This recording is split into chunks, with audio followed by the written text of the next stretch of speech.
अपने बाप से वो पैसा लेकर आओ जो तुम्हारा भाई यहाँ से डकैती करके ले गया है, वरना हमें वो दुकान बेचनी पड़ेगी कर्जा उतारने के लिए।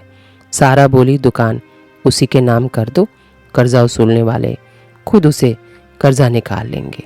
ये सुनते ही खालू का दिल धड़कना बंद हो गया। मेरा नाम है मेहरुन्निसा, आपका मेरे चैनल पर स्वागत है। कहते हैं जोड़िया ऊपर वाला बनाता है, पर मैं ऐसा नहीं मानती। हमारे मोहल्ले में एक आंटी थी, मेरी मम्मी की उनके साथ बहुत बनती थी। दोनों ही एक बहुत अच्छी सहेलियां थी। बाजार जाती तो साथ जाती, दोनों साथ बैठे घंटों बातें करती। दोपहर की चाय तो दोनों एक दूसरे के बिना पीती ही नहीं थी। थोड़े दिनों के बाद हम भी उनको खाला खाला बोलने लगे। वो बड़ी खुश हो जाती क्योंकि उनके पास बेटियां नहीं थीं, सिर्फ एक बेटा ही था। उनके शौहर भी खुश हो जाते जब हम उनको खालू बुलाते थे। बड़ी पुरानी उनकी कपड़े की दुकान थी बाजार में, लेकिन वो चाहते थे कि बेटा दुकान संभालने से पहले अच्छी डिग्री ले ले। बड़ा फिक्स था उनका सब कुछ। माँ बाप यही तो चाहते हैं कि उनके बच्चे पढ़ लिख कर शादी कर अच्छी ज़िंदगी जिए। एक ही बेटा था और बड़े ही नाजों से उसको पाला था। थोड़ा सा सांवला था लेकिन अच्छा दिखता था। जैसे ही उसकी पढ़ाई ख़त्म हुई वो दुकान संभालने लगा। उसके रिश्ते भी आने लगे। खाला को भी जल्दी थी कि बहू आ जाएगी तो घर में बेटी की कमी पूरी हो जाएगी। रिश्ते बहुत आ रहे थे। तभी खालू की कोई दूर की बहन ने अपनी लड़की के रिश्ते की बात क्या की, वो तो लड़की को लेकर घर पर मिलने चले आए। लड़की खूबसूरत थी, वैसे वो बेरोजगार थे तो कुछ जोड़ा ही नहीं था लड़की के लिए। तो सोचा रिश्तेदार का इकलौता लड़का है और मेरी लड़की खूबसूरत है, कुछ लेना देना पड़ेगा नहीं और लड़की भी सुखी से रहेगी। खाला को रिश्ता तो पहले से ही पसंद था क्योंकि उनको तो बस बहू चाहिए थी। वो कौन है, कैसी है, किस मिजाज की है, कहाँ से आ रही है, कैसी है, उससे कोई मतलब नहीं था। वो कहती थी कि मैं अच्छा बर्ताव करूँगी तो वो भी अच्छा बर्ताव करेगी। इधर लड़की वाले लड़की को लेकर उनके घर पर चक्कर लगाने लगे। आए दिन लड़की को लेकर दोनों माँ बाप खाला के घर धमक जाते। इस बीच में बात पक्की होती ही तब तक साकिब और सारा ने अपना चक्कर चला लिया। जब सबको मालूम पड़ा तो कोई बखेड़ा खड़ा नहीं हुआ, तुरंत शादी हो गई। बस मौका नहीं मिला खाला को जानने का सारा कैसी है, कैसी मिजाज की है, रह पाएगी या नहीं रह पाएगी इतनी दूर, ये सब कुछ पता नहीं लग सका और शादी हो गई। दिल्ली से अजमेर बारात गई थी। बाप रे, बहुत दूर था। खैर शादी करके जब घर आई तो दुल्हन दूसरे ही दिन बहुत रोई। बोली मुझे घर की याद आ रही है, आए भी क्यों ना। 20-22 साल तक माँ बाप के साथ गुजार के फिर अचानक एक दिन यूँ छोड़कर निकल जाना कोई आसान बात थोड़ी ही है, पर यही तो दुनिया की रीत है। कुछ महीनों तक तो ऐसा ही चलता रहा। वो ज़्यादातर अपने माँ के यहाँ ही रहती। इधर साकिब भी अपनी नई नवेली दुल्हन को बार बार उसके मायके भेजने से चिढ़ रहा था, लेकिन दुल्हन माने तब ना। कुछ वक्त ऐसे ही चलता रहा। फिर खालू ने उसके बाप यानी अपने समधी से बात की कि कब तक ऐसा चलेगा, आखिर उसे घर गृहस्थी भी तो संभालनी है कि नहीं। तब उसके बाप ने अपनी लड़की को समझाया और समझा बुझा कर फिर ससुराल भेज दिया। इस बार आई तो जाने की जिद नहीं की, लेकिन उसके माँ बाप हर दूसरे महीने चले आते और हफ्तों रुक कर जाते। आते खाली हाथ और जाते तो भर भर कर सामान ले जाते। कुछ अरसा ऐसा ही चलता रहा। सारा अब खुश रहती। फिर कुछ दिनों के बाद उसका भाई आ बसा।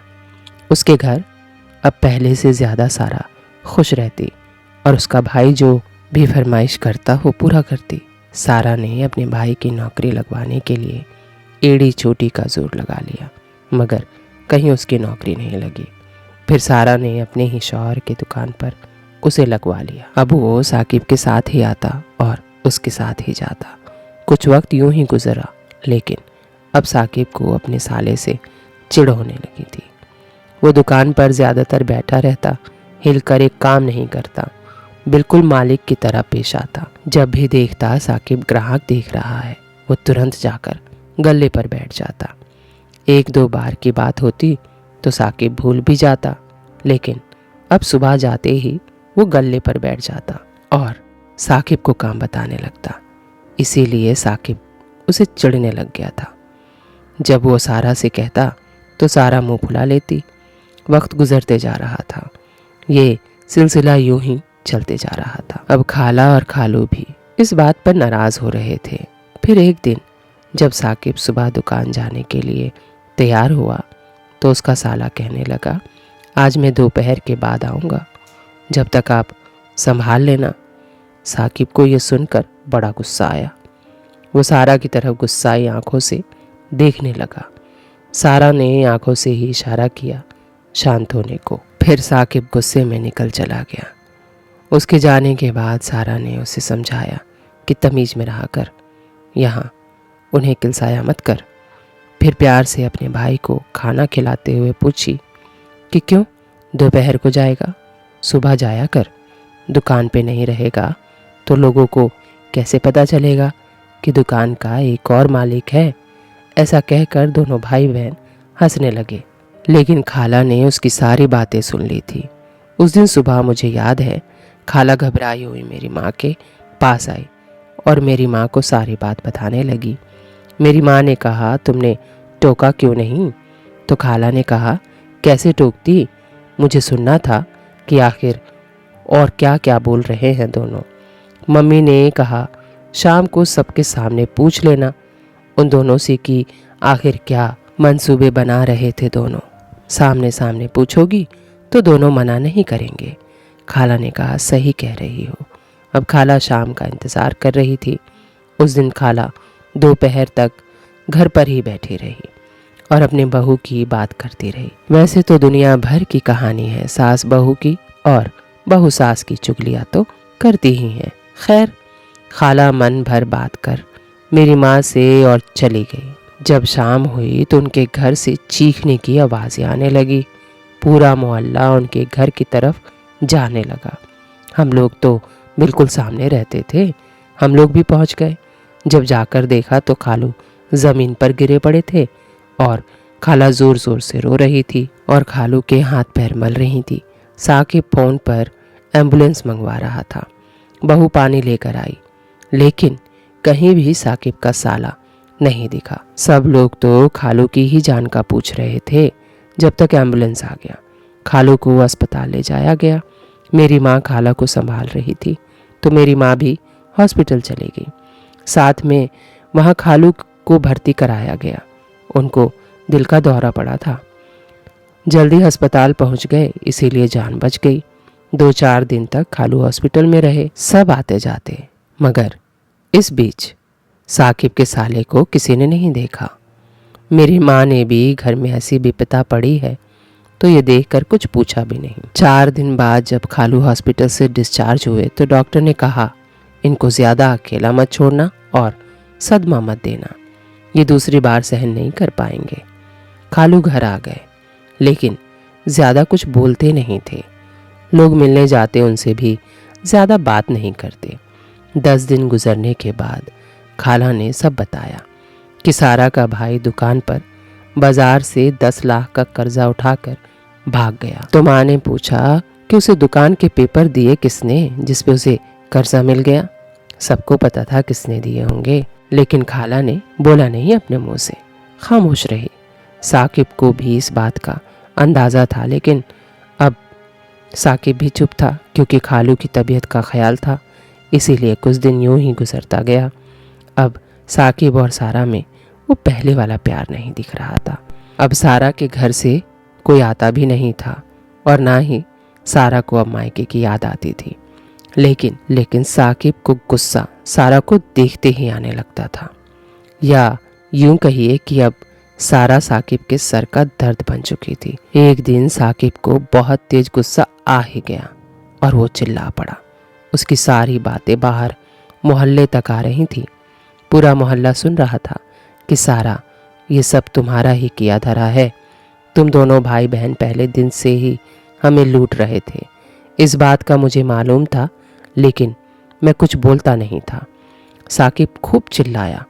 पहले से सदमे में डूबे खालू साकिब को सुन रहे थे। साकिब चिल्लाए जा रहा था और बोल रहा था, जा जाकर अपने बाप से पैसा लेकर आओ, जो तुम्हारा भाई यहाँ से डकैती करके ले गया है, वरना हमें दुकान बेचनी पड़ेगी कर्जा उतारने के लिए। सारा इतनी बेशरम बोली, आप दुकान ही उसके नाम कर दो ना, कर्जा वसूलने वाले खुद उससे कर्जा निकाल लेंगे।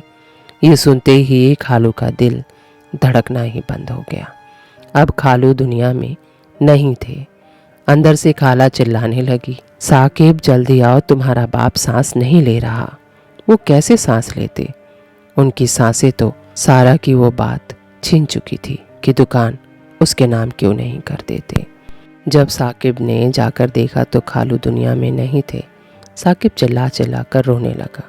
खालू के कफन दफन तक साकिब चुप रहा। उसके बाद उसने सारा को तलाक दे दिया, लेकिन सारा के घर वालों ने पैसे नहीं लौटाए।